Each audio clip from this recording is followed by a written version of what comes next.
to say, you said senior, but in which area particular? Or it is nothing like national or global? National, Bombay, Kerala. Okay. A lot of people are there. Okay, we are going to start.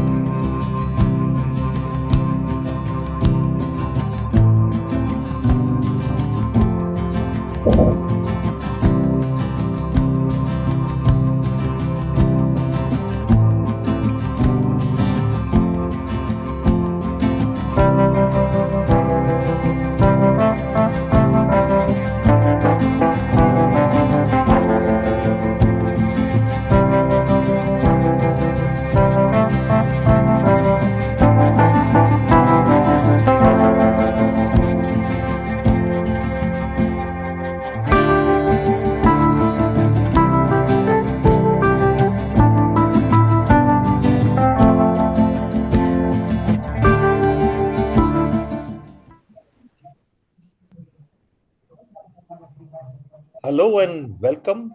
Well, we still have. Hello and welcome to Health Live at Seniors Today. A few weeks back, there was this fear of the HMPV uh, virus. HMPV has a virus in it. So the human metapneumovirus that was there, and that got us thinking whether we should do a special session on on viruses, on epidemics, on infectious diseases, and their management. So basically, what we have got today is a discussion on management of infectious diseases and vaccinations in elderly citizens. And for that, we have invited Dr. Swapnil Karke, who is the head of the department and consultant of critical care at the Fortis Hiranandani Hospital in Vashi. Before I invite him to speak, I'll introduce him. Dr. Karke is a very accomplished chief intensivist attached with the Fortis Hiranandani Hospital in Vashi, which is in Navi Mumbai. He holds an MBBS and MD in anesthesia, IDCCM, FCCM, ECMO, CCD, BMJ of the Royal College of Physicians. He's also a prolific author with numerous international publications. His areas of expertise encompass airway management, mechanical ventilation, home ventilation, cardiac output monitoring, sedation and pain management, enteral and parenteral nutrition, general and regional anesthesia, continuous renal replacement therapy, that is CRRT, extracorporeal membrane oxygenation, and the management of polytrauma. He has to his credit the foundation of the Nephro Critical Care Society in 2023. Welcome to Health Live at Seniors Today, Dr. Swapnil Karke. How are you? I'm fine. Thank you very much, sir. It's very nice, and thank you very much to that you are allowing me to speak on this important thing on this platform. Tell me, I want to ask you this. You obviously are aware, we've just a little over 5 years since we had COVID uh, striking us. Since then, it's not that we've not had infectious diseases threatening our existence. There have been times in the past where you had H1N1 and whatever else. But since COVID, there is a major fear that exists in Indian society. Now, as somebody who is attached to the critical care division of a hospital, and I know in Navi Mumbai you have a lot of senior citizens um, uh, in the vicinity. Is it more of a fear or is it genuine? It is definitely genuine thing. COVID is nothing but a virus, but it has exposed our immunocompromised state, and it was definitely an epidemic, and it attacked many of people who were immunocompromised or geriatric population per se. We can say, so but we can say it was a genuine thing, but yeah, because of panic thing or because of some tension or some crisis going around, there was definitely effect on the recovery part. So I would say it is more of like genuine thing only, because ultimately it is a virus, and viruses are known for their notorious effect and deleterious effect on multi-organ in the body whenever patient is having comorbidities or anything particularly to respiratory system in the background. Right, For right, example, asthma or COPD, something like that. right. I'm going to ask you a question. You know, do and it's a tricky question, but I would like an Yeah. answer from you. Do you think that we in India are now better equipped? Are people better equipped to handle to deal with viruses? Are people taking more care while when an epidemic is there? For instance, thankfully, HMPV did not strike very big. So, is that something that What is your view? Are we better equipped than ever before, than we were when COVID was there? Yeah, as a clinician and definitely as in a social life, we have observed that definitely we are slightly better equipped compared to previous times than COVID. Because before COVID also we have been struck by some viruses like H1N1 or some diseases like chikungunya, or many of time there were bad episodes or bad epidemics from dengue. Ultimately, these are viral things. Now, if you see chronic epidemics, something like tuberculosis or leprosy, that is still there, which was which is there since long time. But yeah, in COVID is just an exposure that we have not dealt properly with the equipments or whatever preparation we have done. Now after COVID, definitely there's been little rise in healthcare or fitness awareness, but I feel it is only for short term. I mean to say, after COVID, in initial phase, there were definitely people were coming forward for the fitness, or you can say gymming, yoga, and all this thing. But as time is passing, again that is going down with the, that starting from the zero. Right. Let me ask you. There's just so many questions that we want to ask. I have questions, and I'm sure people here, we have around 100 odd people who have gathered here for an important topic like this, and there are people on YouTube as well. So over to you, Doctor, for your presentation, and Yeah. you can make it live now. And as even as Doctor is getting his presentation in order, do remember that this is being recorded, and it will be live on our website on Monday evening, so you can have a look. Don't bother to take notes just now.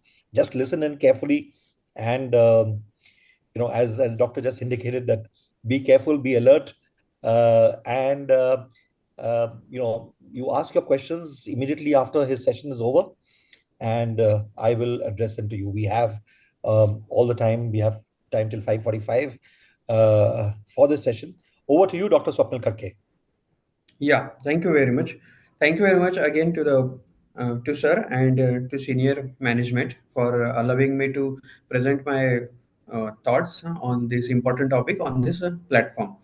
Okay, so going ahead with management of infectious disease and Uh, vaccinations in elderly citizens. Yeah, tell me, sir. sorry. Can you make the entire full screen so that it can display better? Yeah, okay, it is okay now. No, it is. There's a button over there which slideshow. You can, or something. I am doing slideshow only. Yeah, No, I'm saying somewhere below you have a button makes it full screen. So the entire thing. okay. It is only full. It is already full screen, sir. It is we have done the slide sharing thing. Now, little bit, right. No, the Sir, left hand side, that bar is still there. So I'm trying to see.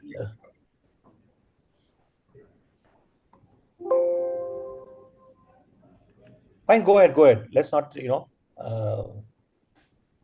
I think there's just little bit lag in the net. no, that's okay. Let's go ahead, go ahead, go ahead. No problem. Thank you. Okay, sir. I'll go ahead. Thank you very much. So, to start with one hot topic, which already we are dealing with some viruses. So, it's a new virus that is a human metapneumovirus. Yeah, but as compared with the COVID thing, COVID was much more virulent than HMPV. So, HMPV is again a virus. We have gathered some information about it. So, it is not a new virus basically. It was identified back in 2001 in the Netherlands while studying unclassified respiratory infections. Gentleman was Mr. Van den Hogenettel. And historical evidence already suggests whenever we go for retrospective testing, it showed HMPV existed as early as in 1958, indicating it was circulating undetected for decades. So ultimately, it is not a new virus; it is an old one only, but it is closely related to avian metapneumoviruses. I mean, it is having zoonotic origins. So it was always there in animals, but it didn't affect humans at as compared to other viruses. Now it belongs to family Paramyxoviridae. Mode of transmission: respiratory droplets from coughing or sneezing. Then direct contact with infected individuals or contaminated surfaces. Viral shedding can last 1 to 2 weeks in healthy individuals and longer in immunocompromised patients. Again, we are emphasizing on patients or people having immunocompromised state because these are viruses always there in our environment but not affecting each and every person. Whenever there is chance of or any barrier in health or in immunity, then only they get chance to get enter into body of particular patients and it can have the trouble. So, considering epidemiological trends, seasonal peaks in late winter and spring similar to RSV, but with distinct timing in some regions. Particularly, RSV come in early winter, causes both localized outbreaks and broader epidemics. Now, mild symptoms include cough, nasal congestion, sore throat, and fever. It is a self-limiting in many of healthy individuals. In severe symptoms, it includes bronchiolitis, pneumonia, wheezing, and respiratory distress.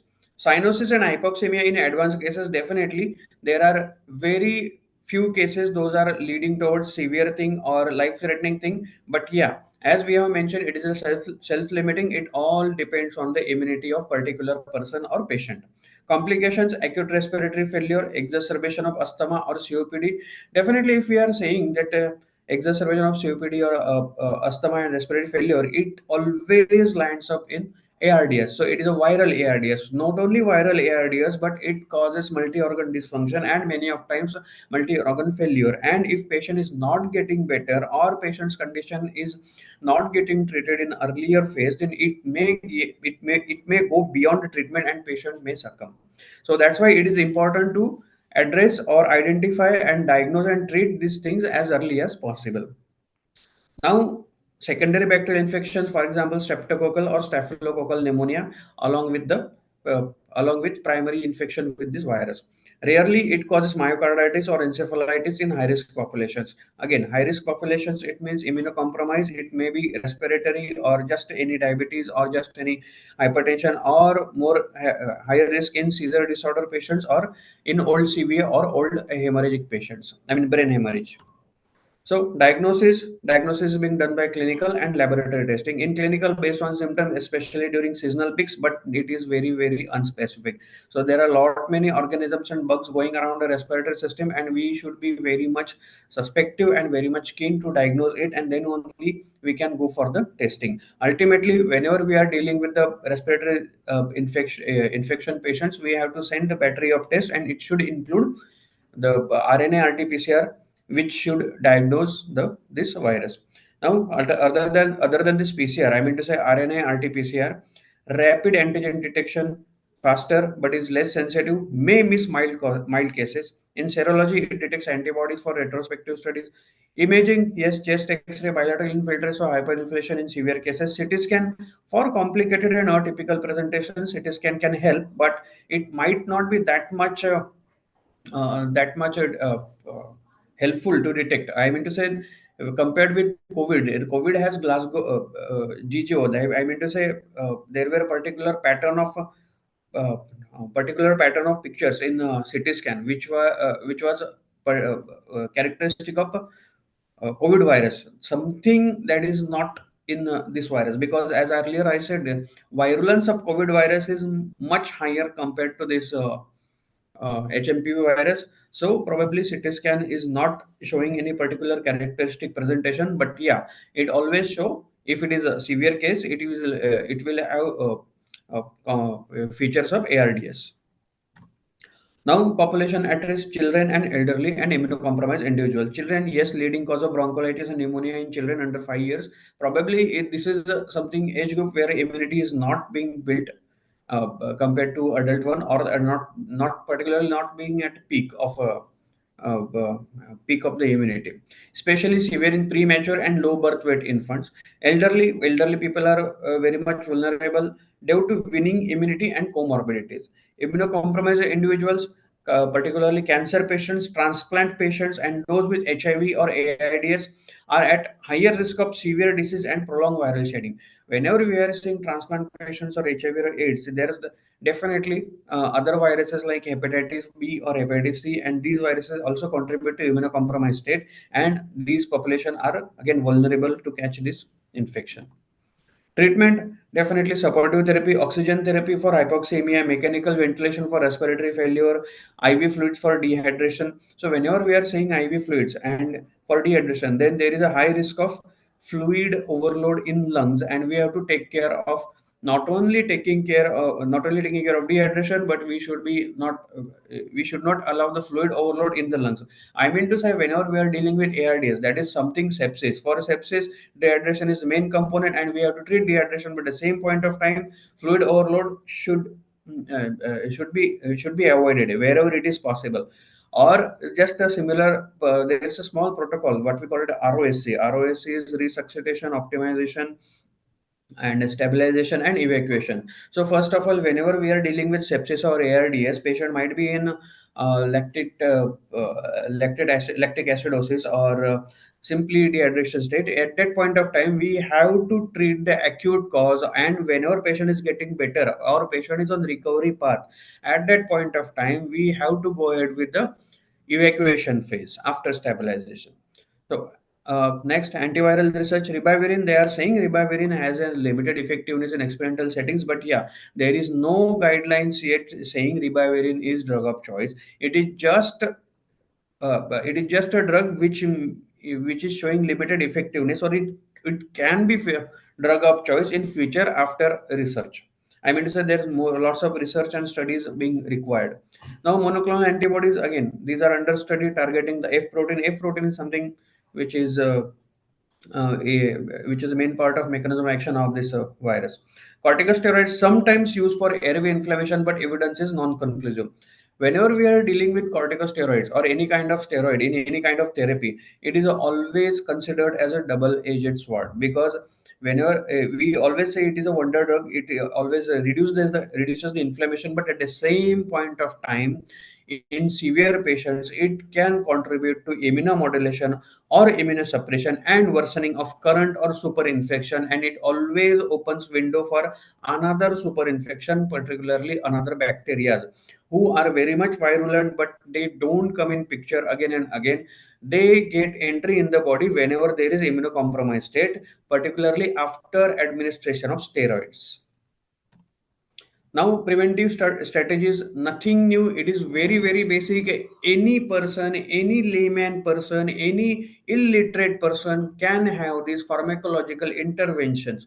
So it is very basic thing. Frequent hand washing, very important thing. Mask wearing, especially in crowded or healthcare settings. Regular cleaning of high touch surfaces. Avoiding close contact with symptomatic individuals. This is very basic thing everyone should know, and there is no particular vaccination till date. They are saying candidates targeting F protein are in advanced clinical trials, but it is not something proven, and there is no vaccination yet for HMPV virus. But yeah, prevention is always and always better. So frequent hand washing, mask wearing, regular cleaning of high touch surfaces, avoiding close contact with symptomatic individuals, very basic thing. Immune response, so primary immune response and reinfections. Primary response is neutralizing antibodies primarily target the F protein. Cellular immunity, T cells plays crucial role in clearing the viruses. This most common scenario in virus infection. Reinfections, it's common, suggesting incomplete or short-lived immunity. Reinfections are usually milder due to partial immunity. So many of times we are seeing patients having lot many times with running nose or cough and having in each and every season.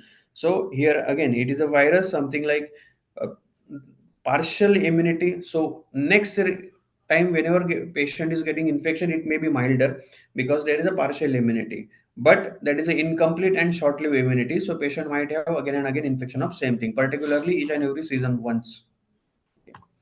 So comparison with respiratory syncytial virus, that is RSV. Seasonality, I already said, it is a late winter to early spring. HMPV and RSV fall in early winter. Severity, HMPV severe in high risk groups. RSV is more severe in neonates and young infants. Reinfections, HMPV common but milder. RSV common reinfections. Immunity wins quickly.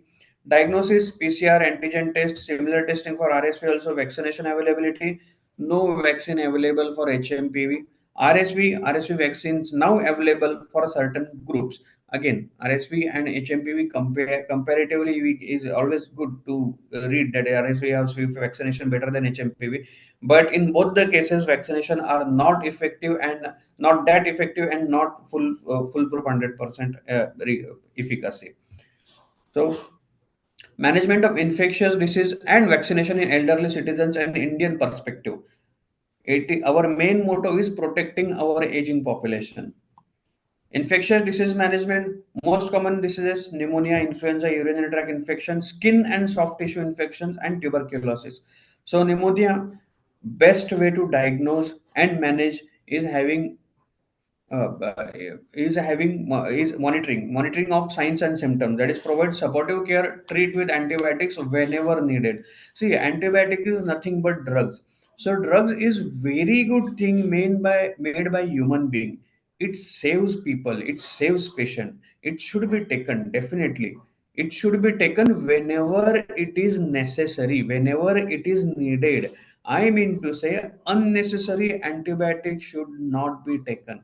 It nothing but creates the resistance of that particular organism, and that disease progresses haywire, and it always and always have lots of resistance pattern even if patient is admitted or in hospitalized condition. Okay. Influenza, administer annual flu vaccines and provide antiviral treatment if necessary. Urinary tract infection, encourage hydration, monitor for sign and symptoms, treat with antibiotics as needed. See, again, I am emphasizing again and again few words. Skin and soft tissue infections, monitor for sign and symptoms, provide wound care, and treat with antibiotics as needed. So here, wound care is something whenever patient is having comorbidities like diabetic for any wound that is not getting better, or just non-healing ulcer, whenever there is peripheral vascular diseases. It may be chronic, it might not be infectious, but as these are chronic diseases, those land up in skin and soft tissue infections. Wherever treatment might be regular dressing, sometimes with antibiotics or without antibiotics. If it is infective, if it is sepsis, antibiotics should be incorporated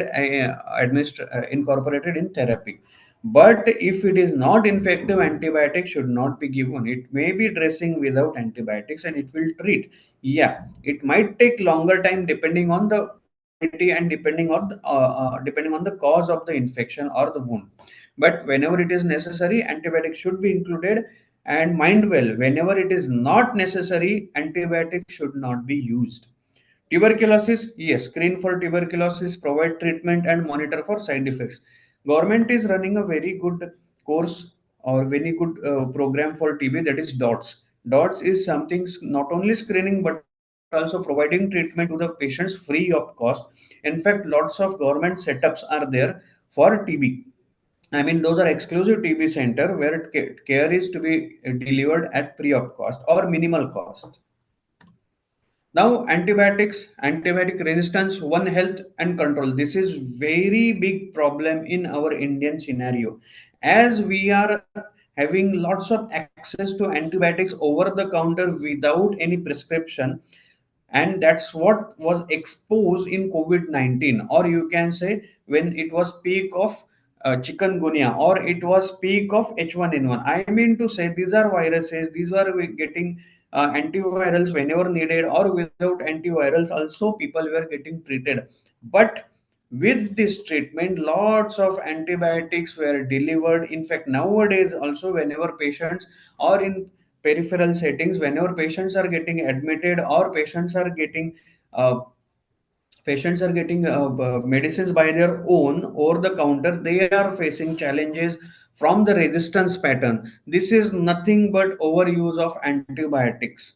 So this is the cycle: antibiotic resistance. One Health is something which we can do and control antibiotics a prescription. So it's nothing but uh, coming over from the resistance pattern.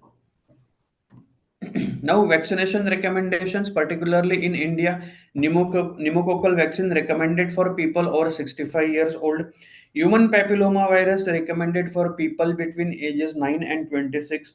Zosters, that is Shigells, recommended for people over 60 years old. Now, DPT, that is diphtheria, pertussis, tetanus, they have got different name also in the market, and government is also propagating other names of DPT, that is recommended for people over 19 years old. MMR is measles, mumps, rubella, recommended for people between ages 19 and 60. Influenza recommended for people over 50 years old. Hepatitis A recommended for unvaccinated travelers over 1 year old. Hepatitis B recommended for adults over 18 years old, including boosters whenever necessary. Now, what are the problems in geriatric population? In spite of being lots of schedule of this vaccination, we are dealing with lots of comorbidities, and where these uh, vaccinations are not being delivered, or whenever patient is having some trouble with any of particular system or Doctor, any. sorry. Your slides are not moving, doctor. I think there is Okay. a slight. Now, which this vaccination recommendation is there, or this No, antibiotic actually, from the resistance? very beginning. I'm sorry, I didn't notice it, but I just saw that you have to start the slide show. Let's start. Just please check. Can you please check?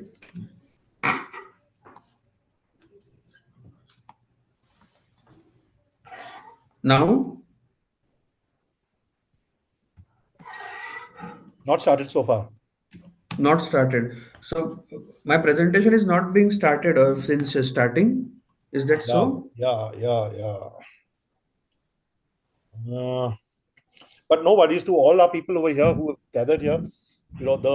We have the copy of the presentation, so we will ensure that the presentation is running for the rest of the presentation.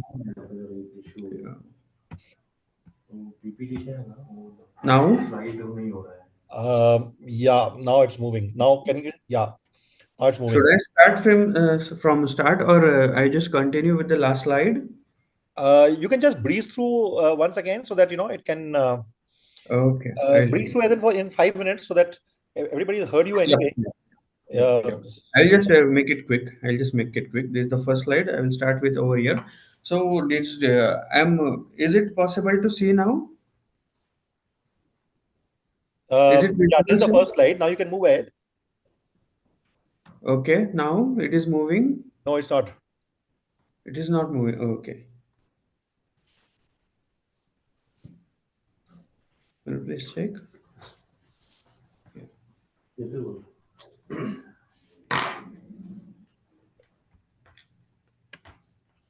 These things happen suddenly, with technology.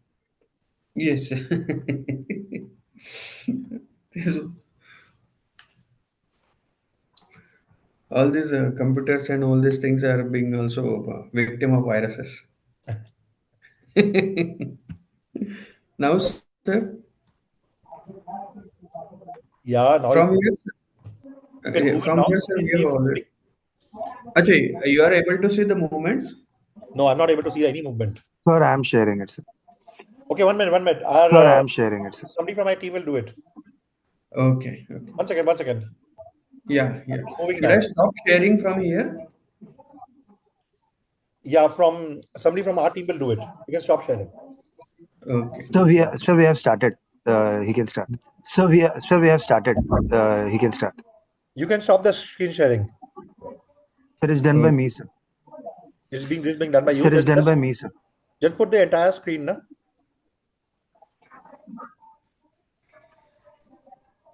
Why is this black band coming?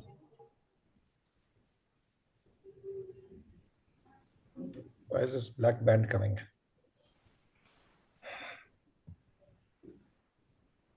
Yeah, this is fine.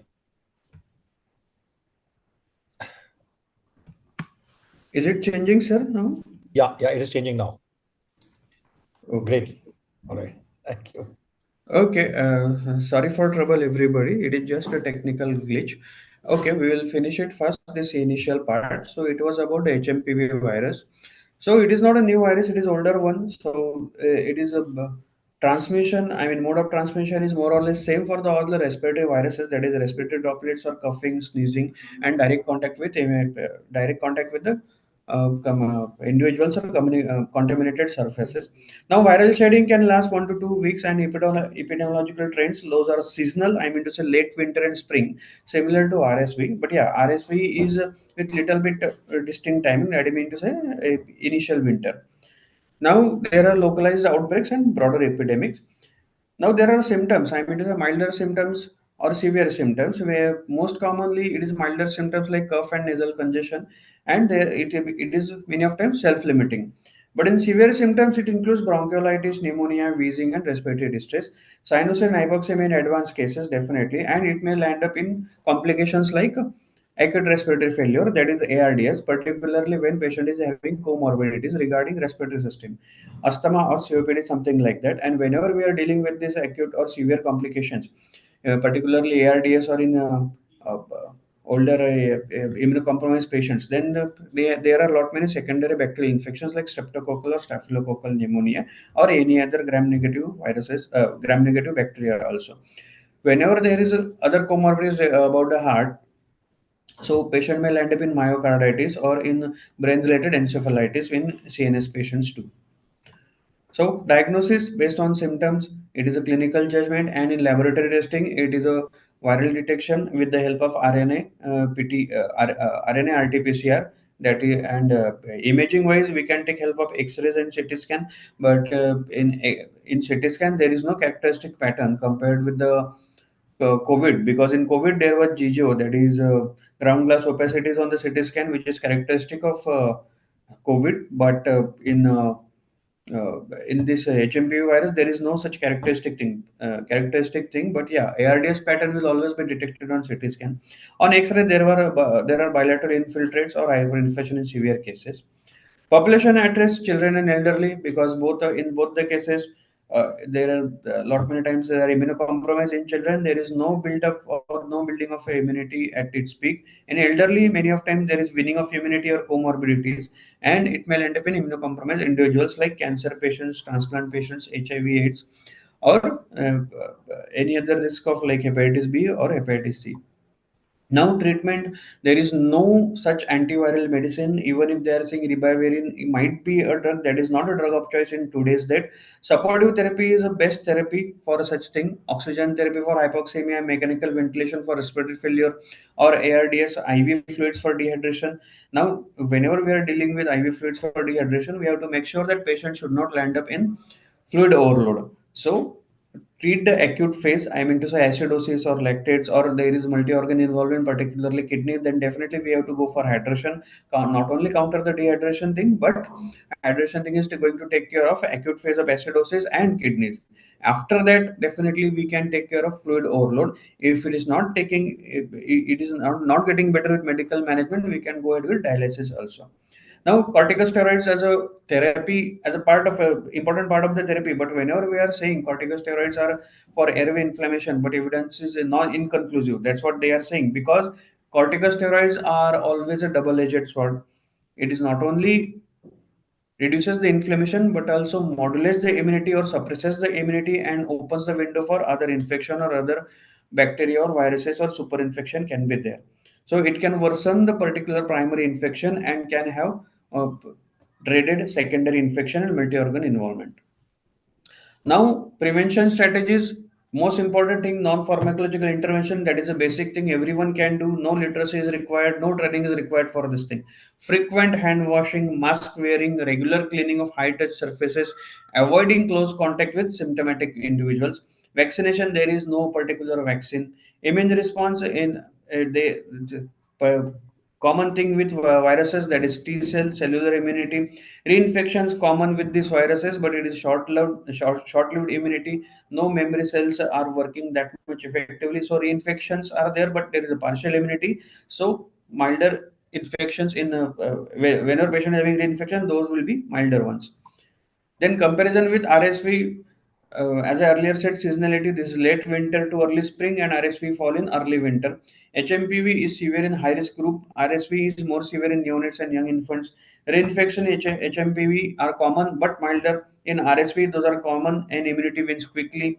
PCR antigen test for HMPV diagnosis, similar testing for RSV also. Vaccination, no vaccine for HMPV, but RSV having some vaccines, but those are also not that effective. But yeah, in some areas those are available over there. Now, important topic: management of infectious disease and vaccination in elderly citizens and Indian perspective. So our goal is to go for protecting our aging population. This is our logo. Now, infectious disease management, there is pneumonia, influenza, urinary tract infection, skin and soft tissue infection, and tuberculosis. These are the most common things in elderly. So we have to be very suspicious in terms of signs, symptoms, clinical features, and do as possible as whenever it is necessary, do all the battery of tests and start with antibiotics. Mind well, antibiotics are very good thing made by human beings that should be taken whenever it is needed. It should be taken whenever it is only needed. Antibiotics should not be prescribed or should not be taken unnecessarily. Why? We are afraid of antibiotic resistance. Antibiotic resistance, and then come in picture one health and control. So our aim is to control this antibiotic resistance in our area. Not only in our area, globally we are having challenges with this antibiotic resistance because there is a lots of availability, particularly in India, of the antibiotics over the counter, and there is no need of any prescription, and that is having lots of association with epidemics of such viruses, particularly for example, whenever there was a epidemic of COVID, that is COVID-19, or lot many times dengue epidemics are there. Previous times there was epidemic of H1N1. Before that there was chikungunya. So whenever patients were having trouble with these infections or in these epidemics, there were lots of antibiotics were prescribed, or people has consumed antibiotics with over the counter with no any prescription, no any testing. So it creates all those chaoses, and there is a lots and lots of antibiotic resistance going in the environment. So that is something which we are which with which we are facing lots of trouble in a hospital or in admitted patients whenever patient is having immunocompromise, all in elderly population. Recommendations, particularly in India: pneumococcal, HPV, zoster, DPT, MMR, influenza, hepatitis A and B. In spite of all these regular schedules done by the government for India, we are still facing lots of challenges for delivery of these vaccinations.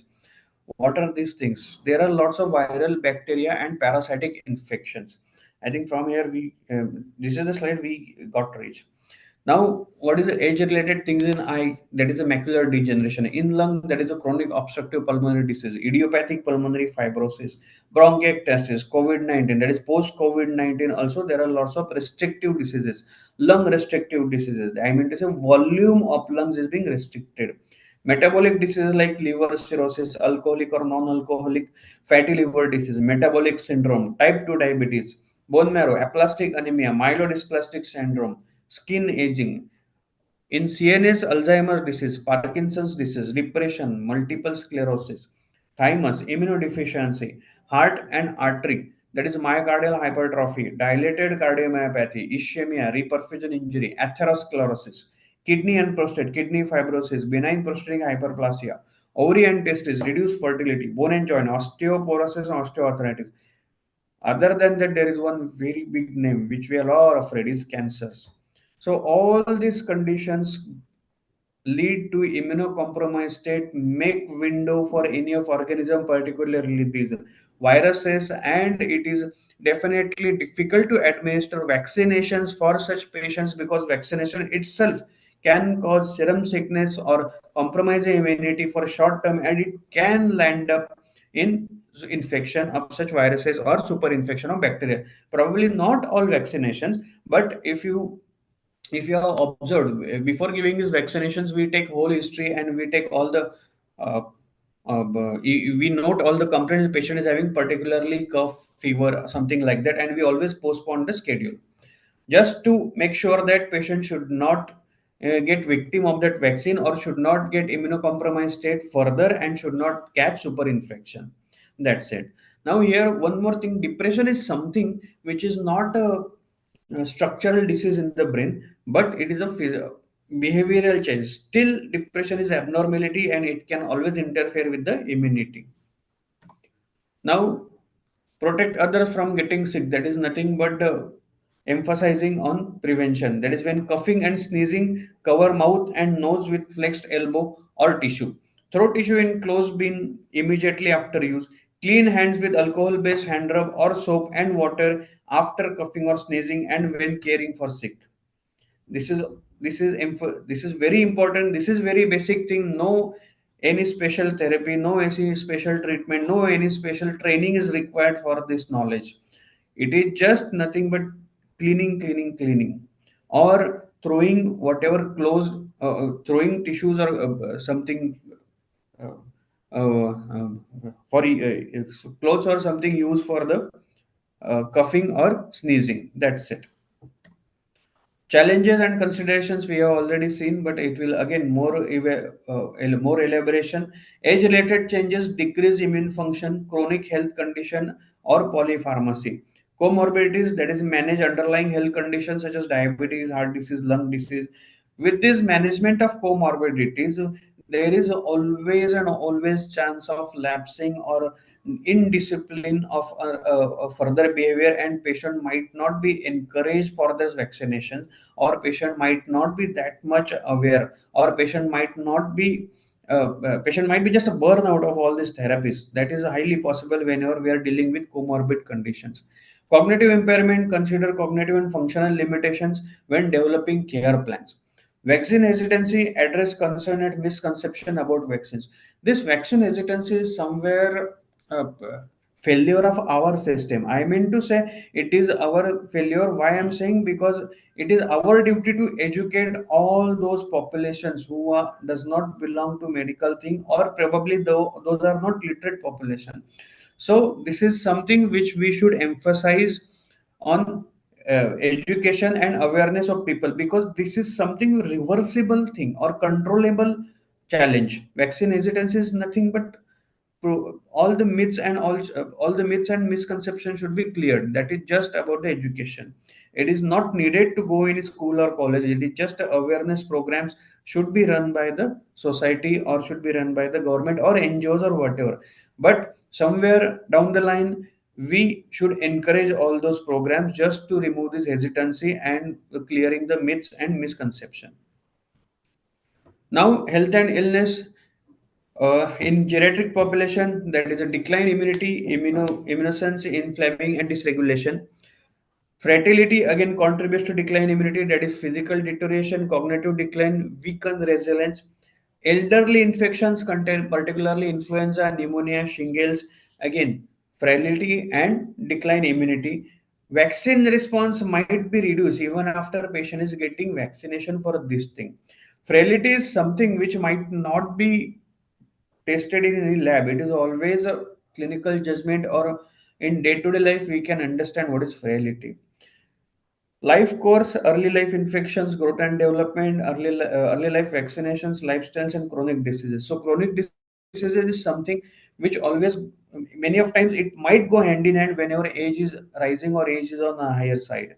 But yeah, if we are taking care of our health, I mean to say preventive strategies, just not getting infection or focusing on our health or lifestyle changes, then definitely we can avoid this thing. It is not a 100%. There is nothing 100% that we will never allow any disease to happen. But yeah, minimization of severity or life-threatening events can be minimized with our lifestyle changes. Now, in interdisciplinary collaboration is always needed. Healthcare providers, that is collaborate with physicians, nurses, other healthcare professionals. Caregivers educate and support caregivers in infection prevention and control. Family members encourage family members to participate in care planning and decision making. Somewhere in Indian population, it is a good thing that we have got lots of family members in family. uh, Bad thing, many of family members not not being taken care by everybody else. I mean to say, whenever there is good family importance, each and every member is having good importance, equal importance, then definitely this problem should be taken care. I mean to say, whenever we are having some elderly people or immunocompromised people in our family, they should get uh, encouragement and proper planning and decision making for these vaccinations. Conclusion: there is always need of stepwise and consistent efforts can successfully implement adult vaccination programs in country, assess immunization status, recommend relevant vaccines, administer vaccines, and document vaccines received by patients in state vaccines registries, set up adult vaccination centers to increase access to vaccines, set up mobile vaccination vans to administer vaccines, especially in the remote areas, discuss importance of adult vaccination and build a strong business case to implement same with hospital management, identify person in charge of center after discussion with leadership, develop materials and strategies to promote vaccination including CMEs and webcast at hospital setups and cascade meetings at different institutions with support of HCPs, healthcare professionals, collaborate with different stakeholders including government and insurance companies to address current barriers and help find potential solutions. So it is not always only government's responsibility. Each and individual's responsibility to participate or encourage these activities just to take care of our elderly population, not being victim of these viruses. That's it. In the end, I am very much thankful to all my team and this incredible facility from senior, and ultimately I appeal for world peace. Thank you very much. Thank you very much. I'm sorry, uh, just that I got a little caught up with something else, and I didn't notice the screens and a lot of messages coming that. Oh, Uh, that's okay. Our uh, population, sorry, our targeted audience has a privilege to hear it twice. Absolutely. Um, Doctor, there's a question from Sunita Verma who Yeah. asks a question. People who had COVID earlier, can they get HMPV or are they immune to it? Yes, they can get HMPV definitely. Even if COVID, even if you consider COVID also, they can get multiple times infection. But yeah, immunity wise, in COVID, infection might be severe or milder in next time. That was very much troublesome to understand. But in HMPV, whenever we are getting secondary infection or HMPV infection on reinfection basis, then that time infection might be milder one. That is highly possible. Right. You have, of course, spoken about antibiotics, etc. And there's a question which has been asked about which is the most appropriate antibiotic. I would here say that, if in case you do have any symptom, please consult a medical doctor and, ask her or him for advice. Of course, you can also refer, approach Dr. Swapnil Karke at the Fortis Irnani Vashi Hospital or do a teleconsult, which most hospitals offer. But this is, I think, another question that I would like to address here. Um, uh, Doctor, there's a question from Rashmi Verma. Even at being at home, now we can get infection or virus. How does one protect? Even sitting at home, obviously your interaction is there with the world for people who are sitting at home as well. Yes, even if we are sitting at home, it is highly possible that we can get infection if someone from our family members are getting infection. It is not necessary that someone from outside only carry out or only going to shed the viruses. It is nothing but our immunocompromised state which can always catch any kind of infection. Nothing only about this infection. Any kind of virus or any kind of bacteria can have entry in someone's body whenever there is compromise in immunity. That's it. Right. There's a question from Sunita Verma who asks, do people with heart valve replacement have more chance for respiratory infections? Per se, it is not about only respiratory infections. Whenever we are dealing with heart valve problems or they are already being on treatment for such things, they are prone for any infection, not only respiratory system. But yeah, respiratory system viruses are easily get outbreaks or easily get communicated. That's why those are more vulnerable for respiratory system. Right. Thanks. There's a question from Shamla Ravi who asks two questions actually. What are the contraindications of vaccination, and how long does it take to develop immunity after a vaccination? Okay. For contraindication thing, whenever there is allergy of any of component in the vaccine, yes, it is absolute contraindication. If patient is having any disease or any symptoms like cough, cold, or fever, or any abnormality in vitals, then definitely it is a relative contraindication. I mean to say, whenever patient is getting better after the recovery phase, then patient should take the vaccination. Now, second thing, each and every vaccination has different time period for activation of immunity. I mean to say secondary or passive immunity. So it is different for different vaccines. Right. There's a question from Kashi Vishwanathan who asks antibiotic resistance in the community is particularly high with senior citizens. Is it particularly the senior citizens a serious issue? Yes. I definitely take it as a serious issue because we are dealing with elderly population who are more vulnerable for infections, and those are population who are living for longer days than any other population of lower age. So they have somewhere down the line they must have taken antibiotics for a long time. If it is there, then definitely it is a serious problem because they can land up in a resistance pattern of antibiotic. That's why. There's another question which has come in again from Smita Verma. Can use of public washrooms, toilets add to the chance of getting these infections? Yes, those could be also source of infection. But if hygiene is maintained, even if good hygiene is maintained at public places, in particularly public toilets, then it should be minimized. It can be minimized basically. There's a question from Radha who asks, is HSCRP high a serious issue? How does one prevent or remedy for this?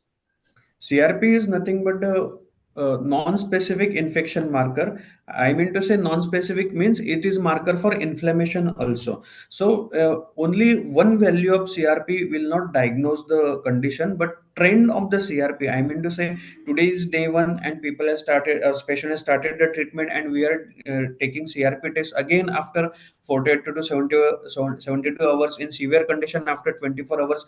And if trend is going downwards, then patient is definitely can go on in recovery phase.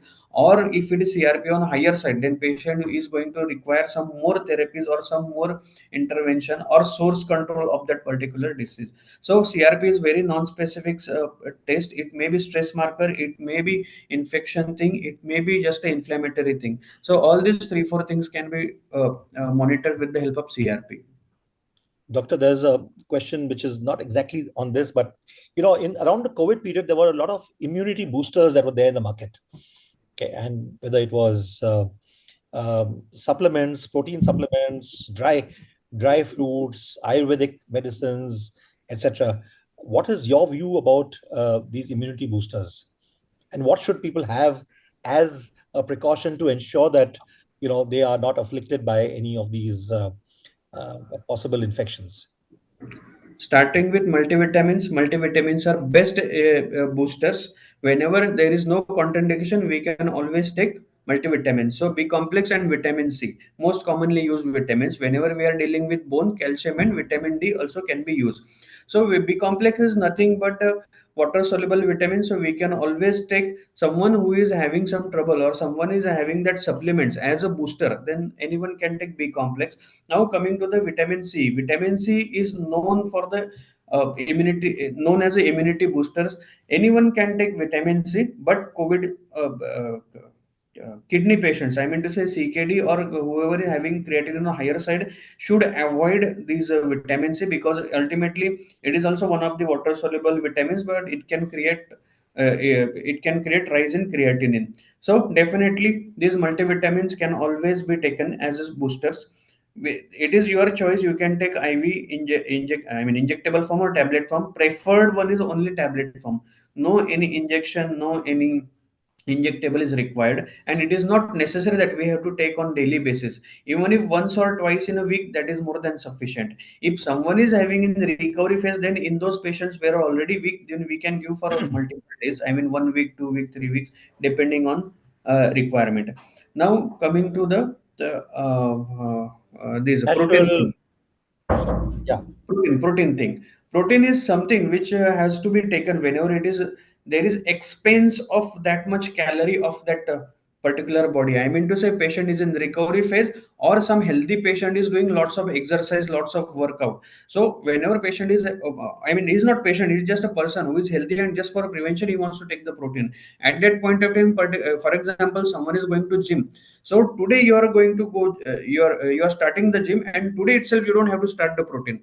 If you are starting gym today, then protein should be started after 2 to 3 months, after discussion with personal trainer or dietitian or the sports medicine person or just lifestyle medicine expert person.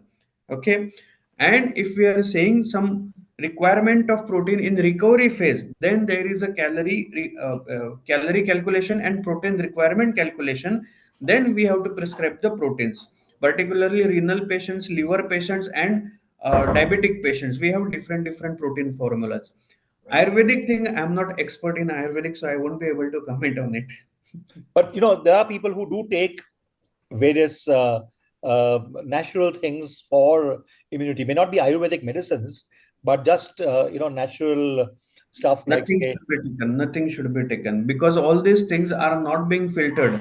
I mean to say, whenever you are taking some tablet of 10 mg, 100 mg, 500 mg, it always contains only that contain what is written on paper. When we are saying about these natural products, they don't have any filter, they don't have any concentration, they don't have any quality control over it, and they might have lots of another supplements or another contents, particularly metals, dhatu, they say, or many of contents which might hamper the functioning of kidney, liver, and brain and heart. So I prefer, or my recommendation will be not to take such things which are not proven, not in any guidelines. That's it. And many of times we, a lot many government protocols are there. We just have to follow it. Nothing more than that. right. Thank you very much, Dr. Swapnil Khatke, for this presentation twice over. I think our That is uh, a good thing. It's a revision. attendees are fortunate to have got a double dose Yeah. of the session, and I think it's a very important topic that we've raised over here, and this concerns us all, whether infectious diseases and the way things are going. Doctor, one last question. We do Yeah. take public transport. We may go in a rickshaw, a bus, a train, airline, whatever. And if you suddenly find somebody sitting next to you who has a cold or a cough or whatever, and these days nobody is masking up, is there something that I should be careful about? You wear mask and please share one more mask with him. That's it. And try to have a direct contact with him. Which means one has to carry a mask if one is going in a public transport. Yes, yes. Mask is very basic thing and it can always prevent all this infection. And definitely hand hygiene. Best thing is to go for hand hygiene multiple times. But if one goes for a movie, would you recommend that one wears a Yes, mask? yes, yes. Again, that is a public place. We should wear the mask. All right. That Let us is need of time. We cannot. I mean, we don't have any guarantee warranty that we will not getting infection. Even if we are going on public place like movies and everyone is like healthy over there, so there is no guarantee warranty. It's just a prevention that what we can do. Right. Thank you very much, Doctor, for your session today. Thank you to the Fortis team for having facilitated this. As always, we will be having the next session of Health Live at Seniors Today next Saturday at 5 p.m. But before you all leave, I would like you all to see the latest issue of Seniors Today magazine, which has just been published on the 15th. It's a very special issue, so do take a look at it. You can, of course, the on the chat window, you can pre-register for the health webinar. So this is the latest issue of the health of Seniors Today, which is free of cost. You can download it from the Seniors Today website. We'll just do a quick Yes,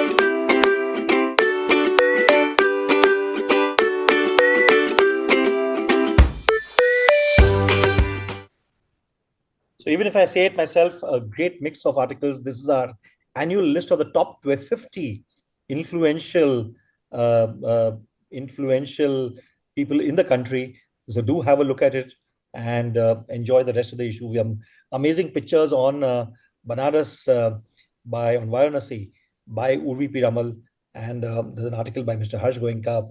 And those of you who are interested in trivia and history of films, there's a best of 1975 that is there. 1975 had some amazing films that were released, including Sholay and Diwar, etc. Sholay. 1975, you said Sholay. Great. So have a great weekend and thank you very much. And mask up, as Dr.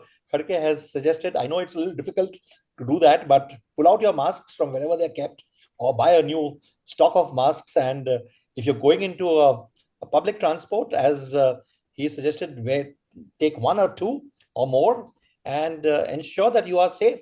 Thank you very much. Thank you. Thank you very much, sir, again.